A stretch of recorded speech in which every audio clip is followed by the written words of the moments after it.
My name is Robert. I'm 75 years old, and I've been married to the same woman for 52 years. Her name is Linda. She's in the other room right now, watching something on television. I can hear the faint sound through the wall. We're still together. We're fine. We love each other. But if I'm honest, and I suppose that's why I'm sitting here, trying to say this out loud, I think I got a lot of things wrong. Not in the big, dramatic ways. I never cheated. I never left. I never raised my hand to her. But there were smaller things, quieter things. Things I didn't see until it was too late to undo them. I met Linda in 1971. I was 23, she was 21. We were at a friend's party. She was standing by the record player, flipping through albums, and I walked over and asked her what she was looking for. She said, "Something that doesn't make me want to leave." I laughed. I liked that. We talked for 2 hours. I don't remember what about, but I remember the way she looked at me, like she was actually listening, like what I said mattered. We got married a year later. The first few years were good. We were young, we didn't have much money, but we didn't care. We lived in a small apartment with thin walls and a landlord who never fixed anything, and we thought it was perfect. We'd stay up late talking, about everything, about nothing. She'd tell me about her day, and I'd tell her about mine. We'd make plans, dream about the future, the house we'd buy, the kids we'd have, the life we'd build together. And we did build it. We bought a house in 1978, had our first child in 1979, our second in 1982. I got a job in an insurance company. Steady work, good benefits.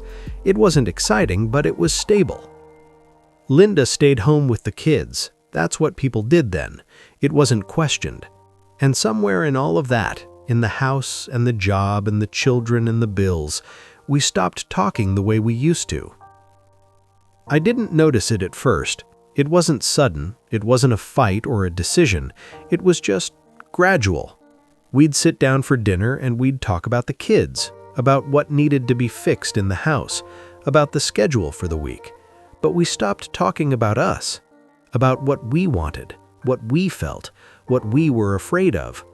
I stopped asking her how she really was, and she stopped telling me.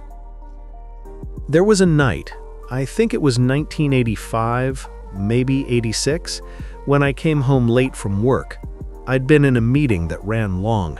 I was tired, frustrated. Linda was in the kitchen, cleaning up after dinner. The kids were already in bed. She didn't say anything when I walked in, just kept wiping down the counter. I went to the fridge, grabbed a beer, and sat down at the table. After a minute, she said, "How was your day?" And I said, "Long." That was it. She nodded, kept cleaning. I drank my beer. I was thinking about work, about something my boss had said that annoyed me. I didn't ask her how her day was. I didn't notice that she'd been alone all day with 2 small children, that she was exhausted, that maybe she needed to talk to another adult. I just sat there, and after a while she turned off the light and went to bed. I stayed at the table for another hour, finishing my beer, thinking about work. I did that a lot. I'd come home and I'd be so caught up in my own head, my own stress, my own problems, that I didn't see her. I mean, I saw her, obviously, but I didn't really look. I didn't ask the kinds of questions that would have let her tell me what was actually going on inside. I asked surface things. How are the kids? Did you get the groceries? What's for dinner? But I never asked, "Are you okay? Are you happy? Do you feel lonely?" And she never volunteered it. Maybe she thought I didn't want to know. Maybe she thought I was too busy, too tired, too focused on other things.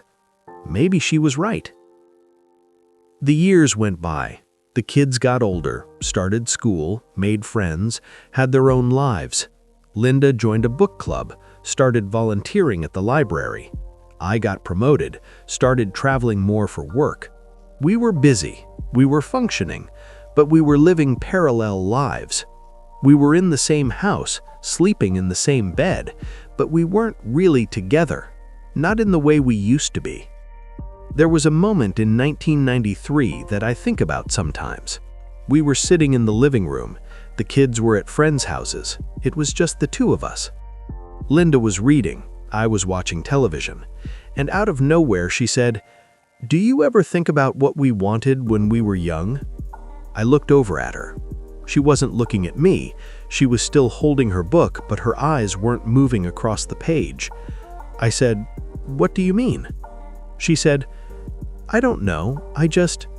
I was thinking about when we first got married, how we used to talk about everything, how we had all these plans." I didn't know what to say. So I said, "We did okay. We got the house, we have the kids." She nodded slowly, and then she went back to her book, and I went back to the television. I should have turned it off. I should have put down the remote and asked her what she was really saying, but I didn't. I thought she was just being nostalgic. I thought it was a passing thought. I didn't realize she was telling me something important, that she was lonely, that she missed me, that she was wondering if we'd lost something we couldn't get back. In 1998, something happened that I didn't expect. Linda told me she wanted to go back to school. Our youngest had just graduated high school. The house was quieter. She had time.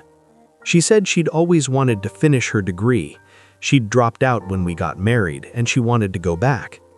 I said okay, but I didn't really understand it. I thought it was nice that she had a hobby, something to keep her busy.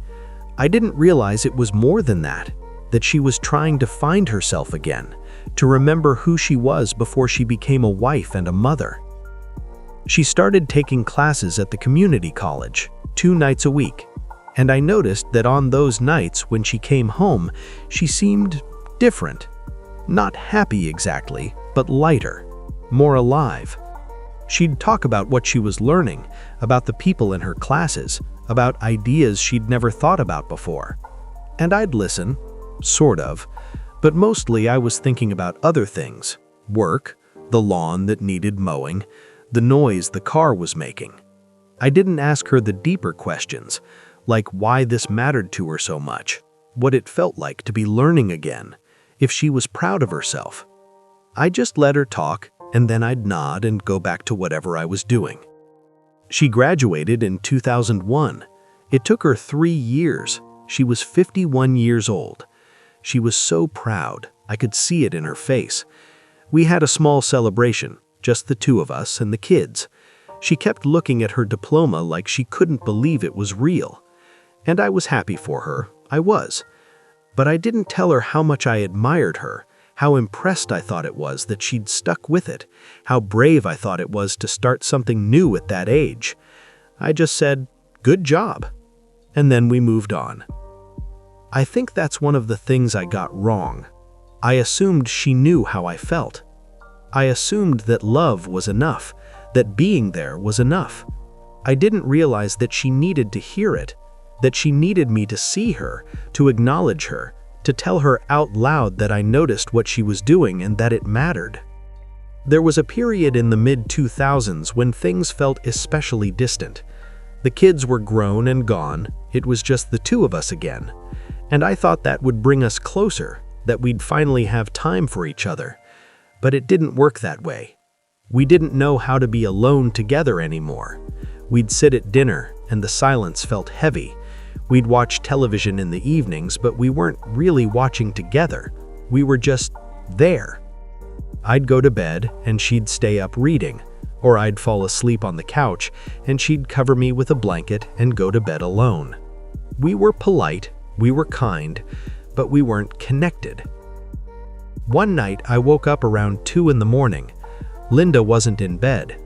I got up and found her sitting in the kitchen, in the dark, just staring out the window. I said, "Are you okay?" She turned and looked at me, and for a second I thought she was going to say something real. But then she just smiled and said, "I'm fine, just couldn't sleep."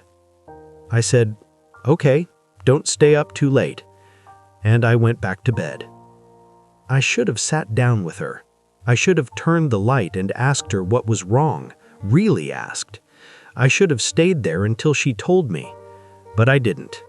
I was tired, I had work in the morning, and I told myself she was fine, that if something really was wrong, she'd tell me.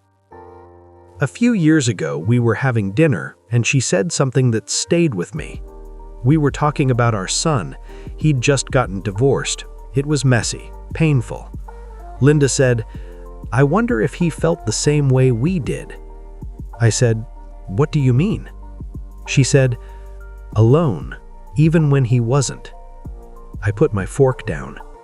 I said, "Did you feel that way?" She looked at me, and I saw something in her eyes I hadn't seen in a long time. Sadness, resignation. She said, "Sometimes, yes." That hit me harder than I expected, because I realized that for years, maybe decades, she'd been sitting right next to me feeling lonely, and I hadn't seen it. Or maybe I